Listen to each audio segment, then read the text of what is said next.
Hey guys, welcome back to a brand new video. Today we will be giving you our top 5 movies that we watched so far of 2021. So what we're gonna do is she's gonna go first, giving her 5th, then I'll give my 5th, and then my 4th, her 4th, her 3rd, my 3rd, like that. So on and so forth. Okay, so starting off with number 5, I have Palmer, starring Justin Timberlake on Apple TV+. So I like this movie because we see Justin Timberlake re-entering society after being in prison for 12 years. He moves back in with his mom and gets acquainted with the child next door because he sees how toxic of an environment it is between his mom and her boyfriend. He just grows to have this bond with him, and then the son's mom goes off to who knows where, and he has to end up taking care of the boy. So I like this just because he has doubts that he can or wants to even take care of the boy, and we see him like go down and try and surrender him, I guess. But once he finds out like what'll happen to him and the situation he'll be in, he decides that he's just gonna take care of him. And that's when you really see his character develop and mature and even just get closer to the boy. And it's just heartbreaking when you see his mom come back and wants to take care of him again, but he doesn't let that happen. He fights for him and wants him to have a good life. I just like the character development that we see Justin Timberlake go through and mature while taking care of the boy. So for me, coming number 5 is gonna be Herself, starring Claire Dunn. This movie for me was one of the first ones we watched this year. I think it's actually the first review of 2021 for us. So I don't remember it fully, but I do remember it's about this mother that leaves her husband because he's super abusive, but he keeps wanting to come back in their life, and then it just goes along her being a single mother and trying to like do whatever she can possibly to give her kids a decent life at least. And I like this just because it's real.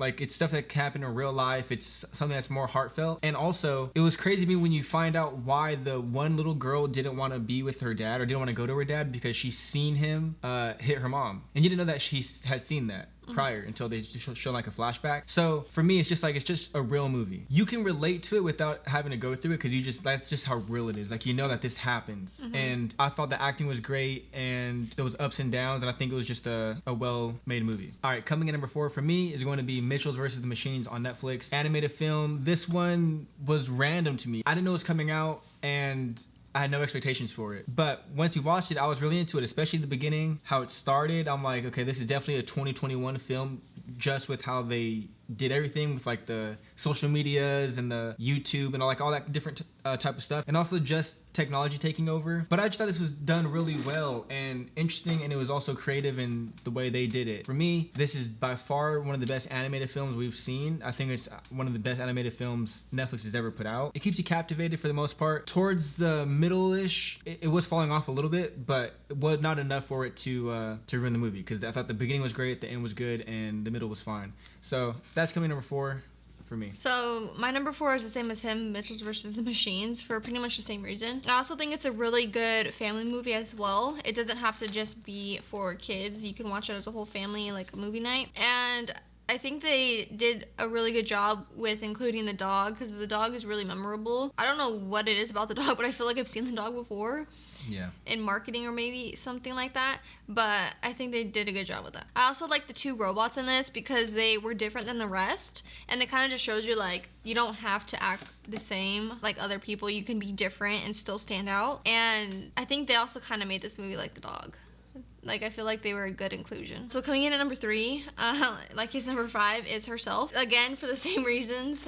It's a real movie. You can relate to it in many ways. And I also like how the mom was just strong enough to leave the relationship because she realized, like, I don't need this, my children don't need this, and she at the end she just saw his true colors. Okay, coming in number 3 for me is going to be Raya and the Last Dragon, Disney film, and this is the best animated film of the year. This movie was just so good. Like, I liked the adventure that it went on. I liked just the scenery. Like, I liked how they were in different places, and when they were in different places, it just made it more interesting. But yeah, this movie was just fun, mostly with the adventure, and also the fighting scenes were good, and just the overall story of them coming back together and becoming one, basically, and the dragons. I like that. And Awkwafina being the dragon, I think was good. I think you even said in the review, I'm almost positive that like she was like the perfect fit for that dragon. Like, it seemed like that was her or whatever. So Yeah, the movie was just so good. Okay, coming in number 2 for me is going to be A Quiet Place Part 2. We just watched this, just put a review out. Just like the first one, I really enjoyed it. I don't think it's quite as good as the first one, but this one is still fun. This one's definitely much more of an adventure compared to the first one. And I just think they do so good with the whole concept of it being quiet.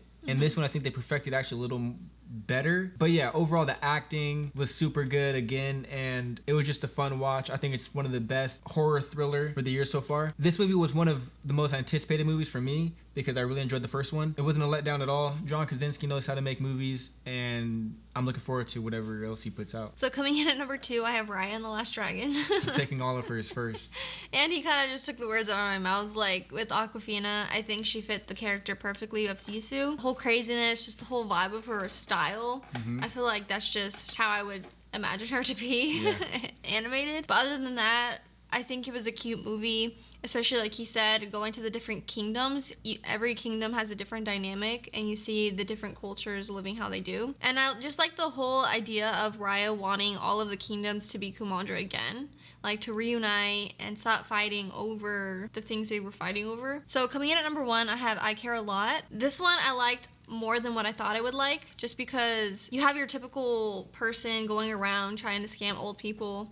But in this case, there was a turn, and the old lady that she wasn't really that old, but the older lady that the movie was focused on, she has her son who is like in a high place to be. You don't want to mess with him. He was like a mob boss or something along those lines. And the main character, the girl, she just didn't give up the fight. She was put in harm's way, almost died, but she still didn't give up the fight. The greed was real. Yeah, it was the greediness. And the fact that this movie came full circle with the man in the beginning suing her, saying that she's trying to take advantage of the elderly, and just how he comes back in the end. I feel like it's full circle, and it completed the movie. All right, so for me, number 1, the best movie of the year I have seen so far is going to be Judas and the Black Messiah. This movie was just so good to me because, for one, it's based on real events, obviously, real people and all that, but just the way they did it, it was perfect. I mean, I wouldn't say it was perfect, but like the pacing was good, the action, the dialogue, everything was just super good. And I'm a big fan of Daniel Kaluuya and Lakeith Stanfield. I think they are, especially Lakeith Stanfield, like they're just really good, and they did really good in this movie. The acting was perfect, not just from them, from everybody, even Jesse Plemons. And yeah, I mean, this is a movie that, it's not one that I'll rewatch a bunch, but just as a movie though, as a film, as something put together, it's definitely one of the best